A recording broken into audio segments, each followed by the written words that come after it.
Good evening, Fernwood. It is your liberated friend Neil here, and it's time for us to set ourselves free to watch another episode of Mary Hartman, Mary Hartman. Today we are taking in episode 133. That's the third episode of season 2 from October 6th of 1976. Let's do our recap. It started in the psych ward with Mary getting to know another one of the patients. They seem to relate pretty well until Mary realizes that she really needs to get out of there. Over at the hospital desk, Kathy comes in to check on her pregnancy test, which we are just finding out about. The nurse doesn't look at any results, but based on eyeballing it, suggests that Kathy is 3 months along, and that is confirmed by an elderly lady who happens to just want to listen to someone's belly. In another room in the hospital, Loretta is still reeling from the shock of Charlie's injury, or at least the number of bandages that she has seen. Charlie is very eager to find out exactly how injured he is. Apparently he can't look at his own bandages. They get a call from Merle Jeters along with Jimmy Joe Jeters, and Loretta doesn't want anything to do with Merle, but she feels the need to do some mothering to Jimmy Joe and plans to go over there. Then at the Hartman residence, which is thankfully still standing, Heather has been staying by herself and defending herself from would-be predators. Of course, one of those would-be predators is Tom, and Heather is very glad to see that he is sober and that he has a new job that he has not told us about yet. Then we head over to the psych ward, or the office of Mr. Ackerman, as he and Dr. Williams debate the ethics of keeping Mary Hartman in. Dr. Williams believes that Mary is healthy and should be free to go, while Mr. Ackerman feels that having Mary in their care will help bring money to their business, which is not doing so well. Mary walks in on the meeting and leaves in a very embarrassed state, and it's very unclear exactly how much she heard about what's going on. Okay, that is our recap of yesterday's episode. Let's go ahead and start this episode.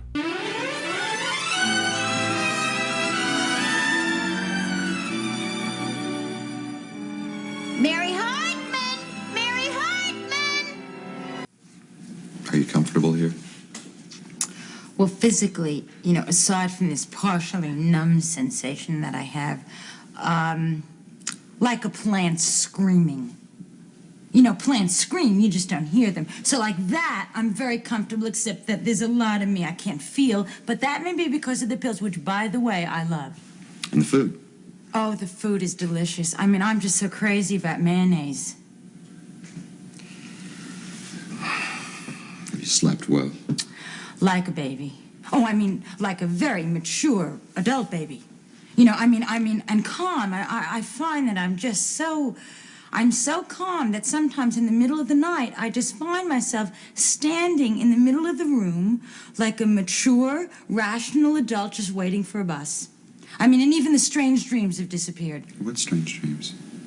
Did I say strange? Oh, how strange, because nothing strange has been going on with me at all. Mary, your dreams might lead me to direct access of your problem's door. Well, I feel that my problems are pretty much over now.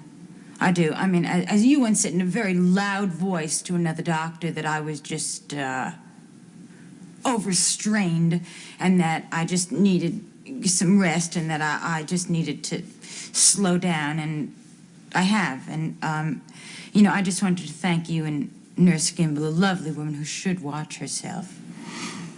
Do you remember what happened to you in New York? New York? What, are you kidding? What, is that a joke just to throw me off? New York is very exhausted. Now, you were more than exhausted from a report by your husband on the return flight. Tom and I were together on the same plane? Is this Tom Hartman? You don't remember the return trip from New York? Oh, well, of course I do. I just don't remember Tom being in New York. Was he there for the convention? What was his main reason? It's very natural to forget things. I always forget things. My mother always forgot things, always forgot things. When I was a child, my mother consistently forgot my name. Always would forget my name. She would forget our telephone number and my lunch. That's a very natural thing to do. And my mother happens to be the most conscientious and the most normal person that I know.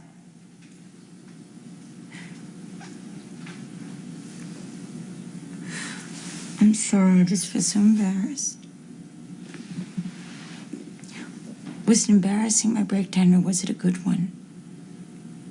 Because I was told that, some people like just go totally out of control, and I was told that, I went out of control, and then, nobody believes or anything because they think it's too showy. And did I do anything different?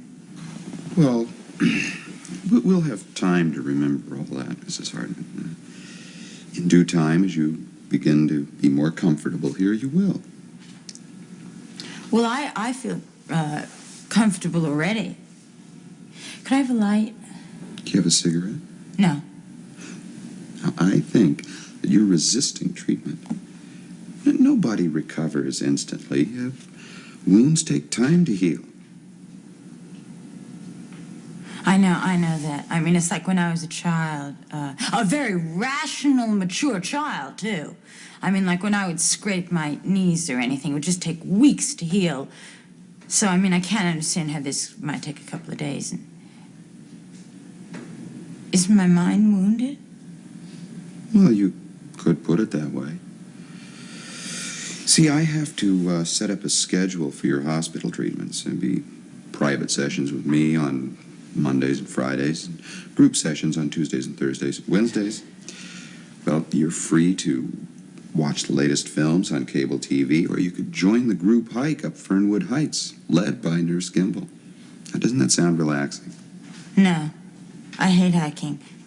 It's just that my knees, won't bend properly, that's all. But basically, I just must say that you have a wonderful way about you, and you certainly do have a way of making a person feel very relaxed, and I would just, I would love to stay here longer just for the fun of it, but I do have my family, and that's what keeps me sane. And so I just want to thank you, Dr. Williams, or, can I just call you Dr. Bill? What I'm gonna do now is I'm gonna go right back to my little cell and pack. I'm sorry, I mean my room. But really what I basically want to do is just thank you and ask you to just thank everyone for me. And, especially Nurse Gimbel, and I hope she doesn't break anything else except, of course, her leg, which is, that's just an old showbiz expression that I got from my friend Loretta Haggard's. What it means is go out there and be great. Do you know what I mean? What is this, the door out? Here. No, that's the closet. Yeah. I am sorry. I am so sorry. No, now, don't be sorry, because you didn't do anything wrong. So you must stop convincing yourself that you're always wrong. You're right. I'm right. Goodbye, Dr. Bill. That's the closet, Mrs. Hartman. The door's there. And I'm sorry, but you can't leave. Not just yet, anyway. Is it the closet incident? Because, this is just a very natural mistake. I mean, I make this every day. It's like one of my things. It's just one of my things. You see, you were quite upset when you first arrived, and so much so that you couldn't sign yourself in. Your commitment was not voluntary. You mean I have to stay here? In due time, you can leave, but while you're here, we'll do everything we can to make your stay a very pleasant one. We have ceramic workshops and sculpturing with wire paper hangers, and you can attend music classes, gardening classes. I was committed? Who committed me? Well, your husband, Tom, signed the admitting papers, acting in your own best interest, of course. Tom? Tom committed me? My own husband committed me? Mary, a commitment can show how much he still cares about you. Now, he wants you well again. And as soon as we can assure him of that, you'll be free to leave. Well, like when? When will I be free? Well, you mustn't think of yourself as not free now. It's just that you're merely, Trapped! That's what I am. I'm merely trapped. I need a cigarette. I really need a cigarette. When I'm trapped, when I feel trapped, I really need a cigarette. But when I'm really trapped, I need a carton of Camels. I mean, when I am really trapped, I need a really strong cigarette like a Camel. I mean, I always wondered what they meant when they said I'd always walk a mile for a Camel. Well, now I know what they mean. I would walk a mile for a Camel right now, but you won't let me. well, we'll do everything we can to make your stay here a pleasant one. Now, you want a cigarette? No, I don't smoke. I gave it up in New York. Nurse Kimball, would you get me a carton of Camels from the commissary, please? Mary, I want us to become friends. Oh, I'm sorry. I didn't know Mrs. Hartman was still here. Yeah, I'm running a little late, Mr. Markham. It'll just be a few more moments, okay? Have you met Mr. Markham? Yes. I mean, he's a very nice man, but he's very dangerous. Now, are you sure that you should be alone with him? Well, I mean, he is determined to do away with everybody. I'm as optimistic about his recovery as I am about yours. Listen, could I go home today? I would really, honestly, I would just feel much safer at home. I really would. No, you're not ready for the outside world yet, Mary. Now, you must trust us. We only want to help you. Yes, so do I. I want to help everybody. Yeah. Well, all I want is out. Oh, by the way, have there been any messages for me? Because I come from a very over-concerned family.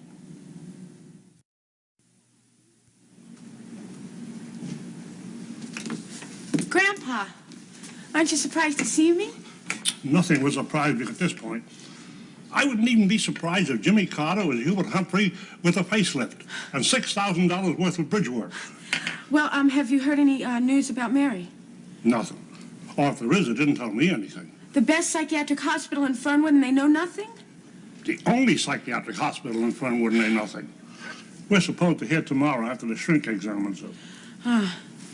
Grandpa,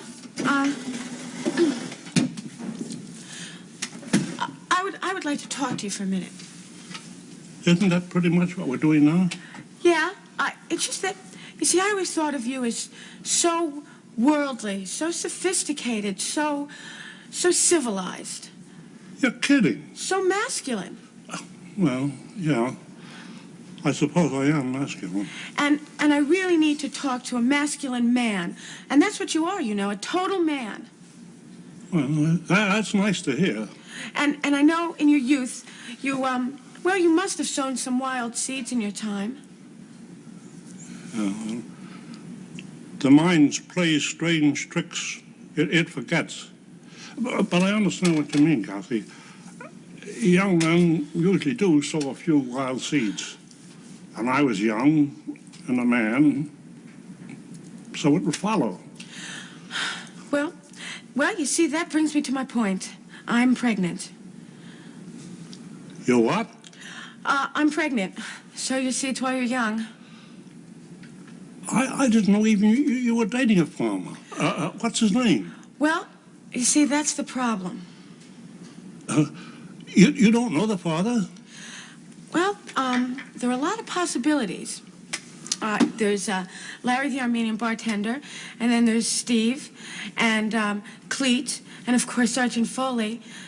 I love them all, Grandpa. You know that, don't you? Of course I know that. I'm old. I go along with this junk that age brings wisdom. You're not sorry I told you.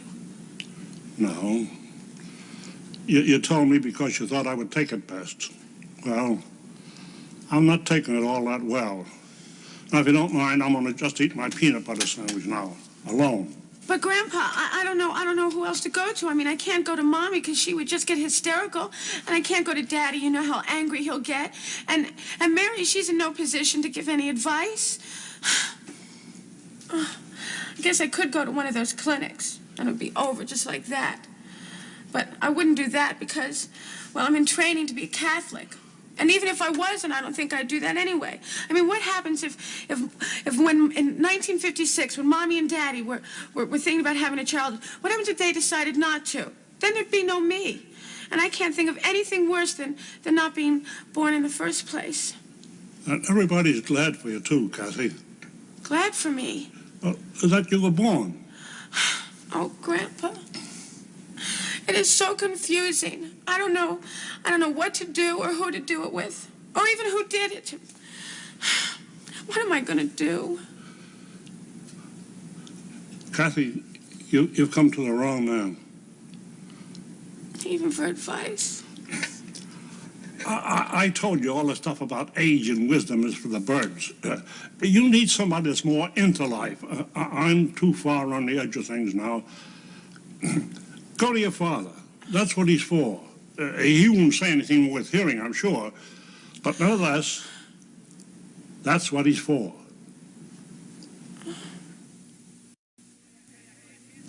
Honey, I tell you, I just can't take any more of the suspense. If they don't come in here soon and tell me where I've been shot, I thought they're going to have to put me in the crazy ward along with Mary. Oh, Charlie, isn't it awful that Mary went, you know what, in the head, and Tom being as flaky and everything as he is? I mean, honey, we really have the man upstairs to thank, you know, for being as okay as we are. Honey, if I continue to hurt the way I think I'm going to continue to hurt, then I don't know how good I'm going to be at feeling thankful. Oh, I know. The charts. Look at them charts. Honey, take a look at them charts. All right, if you think it'll help, but I don't know what it has to do with... No, honey, not the music chart, sweetheart, darling, the foot of the bed. Oh, you mean this little report card down here? Oh. All right, let me see. Well, honey, it's just got your name and your address. No, there's nothing on here. You know what? I probably, they didn't get all the counts in yet, probably is what happened. But listen now, Charlie, I just want you to calm down and relax, because none of this worrying is going to do you any good. Now, you've got to calm down. What I've got to do is I got to find out where I've been hit, honey. I know. I got to see Dr. Furman. That's what I got to do. Get Furman, honey. Just go get him.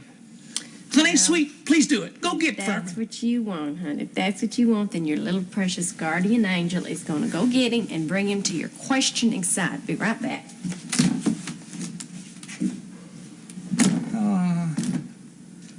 Oh, Lord. How long can that little girl go on being an old invalid's nursemaid?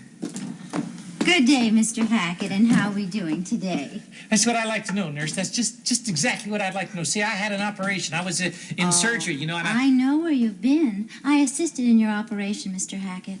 It was an excellent job of salvaging... Salvaging what? That's what I got to know. What was salvaged? Nobody in this entire hospital seems to want to tell me anything about where I've been hit. Now, I know that I'm bandaged from the waist down to the knees, nurse. That is correct, Mr. Hackett. Well, where exactly was I shot? You really have no idea. No, nurse? Nugent, Gloria Nugent from Chillicothe. Oh, honey, I'm glad to meet you. I'm fine. I'm delighted to meet you. I do not care where you are from. All I'll need to know is where I am. Could you please tell me exactly where I've been hit? No. Only the doctor can answer those questions. However, if you need help with anything else, I'll be at my station. It's getting harder and harder to get a straight answer in this world. Charlie, you'll never guess who I just saw. Guess. Loretta Lynn? Close. Very, very close in terms of what it would do to the jaw on each and every one of our individual hearts. But you're wrong. It was Dr. Furman. And what he's going to do is, just as soon as he's finished with these operations he's working on right now, he's going to be right in here. That's 3 appendixes, 2 tonsils, and 1 hysterectomy. He'll be right here to put you to rest. I mean, to put your mind to rest. You know. As fast as he moves, honey, that's liable to take next year. Now, Charlie, you know what the good book says, honey. It says, "Blessed are the patient, for they shall not get ulcers." Of course, I changed the words around just a teensy little bit, you know, to relate more to the modern living of today. Loretta, I gotta find out if I'm still a man. Oh, Charlie, honey, don't you know that if they sawed you off from the waist down and put you in a circus with a flowered garden hat on, you'd still be a man, dear sweet Loretta? Fletch, Lab, Alpha Bobby 6 speaking. Chester, is that you? I'm somewhere where you don't use your Social Security number, you don't shop for yourself, and you don't write checks. Oh, and Fletch, I changed my name. Oh, well, I've been trying to find you. Do you remember that hollow lead lunch pail I showed you from the pilferage exhibit? Sure. Well, it's missing. I know. Do you have it? There's enough plutonium in that thermos bottle to... You know what I mean? Oh, my God, Chester, why would you want to do a thing like that? At least think about me. At least think about me. This could cost me my job. I'm sorry, Fletch, but my country comes first. At least 2,400 square miles it does. Oh, where exactly did you say you are, Chester? I didn't even hint. But you'll hear the big pop. Then you'll know. You're mad. You're mad. You're completely mad. Angry, Fletch. I'm angry. Don't ever say mad. Well, I gotta go now. No, wait, Chester, please wait. Yes? Just one more thing. What? Are you within 2,400 square miles of me?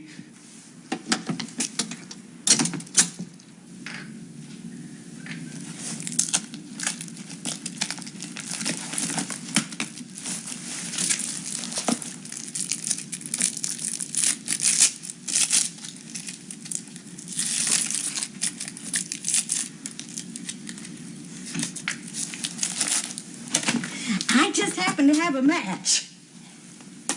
Oh.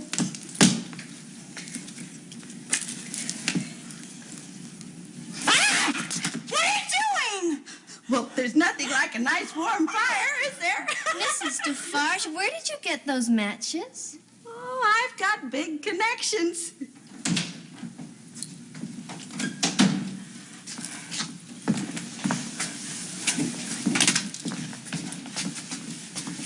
The whole world is falling apart. There's no order anymore. Brother against brother, country against country. It's gotten out of hand. But don't you worry, Mrs. Hartman. I'll fix it. Mary, I'm being sprung. Oh, Wanda, you can't leave. Oh, I'm so glad for you. I'm so glad for you. Wanda, you're the only person here I can talk to. Oh, well, I'm not going till tomorrow, and I'll only be gone for a couple of days. My husband's throwing a party, and he couldn't find enough help. Oh, poor Tom. I mean, even if he could find someone, he couldn't afford anybody. Mary, I want you to be in charge of the ward till I get back. Now, make sure Ronald keeps staring at the TV, and let's see. Wanda, what are we going to do without you? I mean, you're like a mother here. You've become a mother.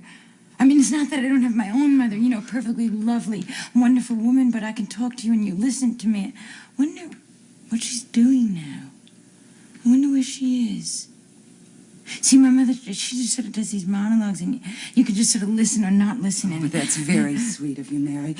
You know, you're a wonderful person, and I feel very close to you, which is something I don't feel for most women. It's only a weekend pass. You make me feel special. You are special, Mary Hartman. Very special.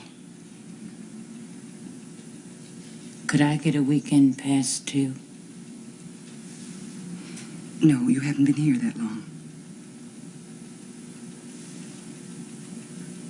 If I don't get a weekend pass, I really will go crazy. Don't worry, Mrs. Hartman. I'll fix everything. Could you call my family? Maybe they just don't know where I am. This is like a whole new level of Mary Hartman. Like, it is... There are elements of plot going on here that are just far beyond... It's wild. It's wild. And I think I'm wondering where things are going. So let's talk about where things have been. And that first meeting with Dr. Williams and Mary Hartman, and I may have been wrong. I thought that Dr. Williams thought that she was healthy to go, but apparently she is at least on the way to recovery, in his opinion. Mary seems terrified, especially now that I really understand Chester Markham and his whole deal. I mean, I read him as delusional yesterday, but now, you know, there's a whole new level of what Chester is. So he's clearly deranged and armed. And then Kathy comes home and reveals to Grandpa that she is pregnant. And apparently the whole of last season is a lot less time than I thought it was. But so I guess any of the men that Kathy was with in last season could have been the father, including the one bartender guy that we never met. I guess that's a question, and I suppose we can roll the dice on who that father might be. I would presume it's Steve, or it's Cleet, or it's Father DeMarco, or it's Dennis.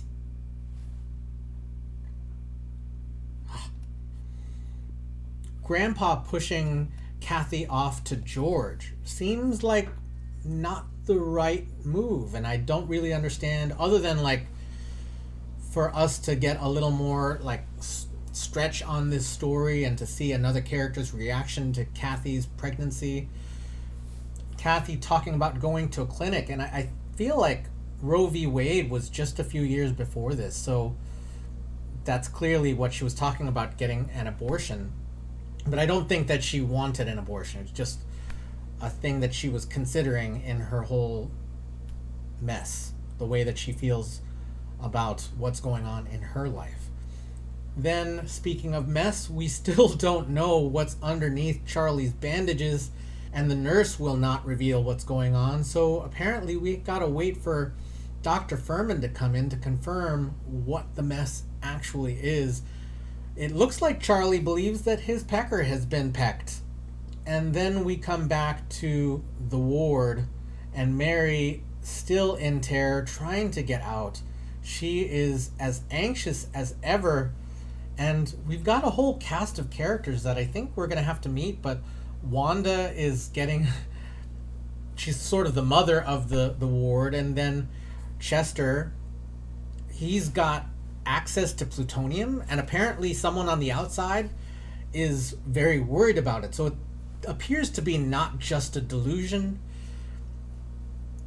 I can't say what is real or what is not real, but it appears that that one man on the outside who looked like he was wearing scientist clothing appears to believe that Chester actually has access to the plutonium that Chester claims. So it's not simply the delusion that we thought yesterday.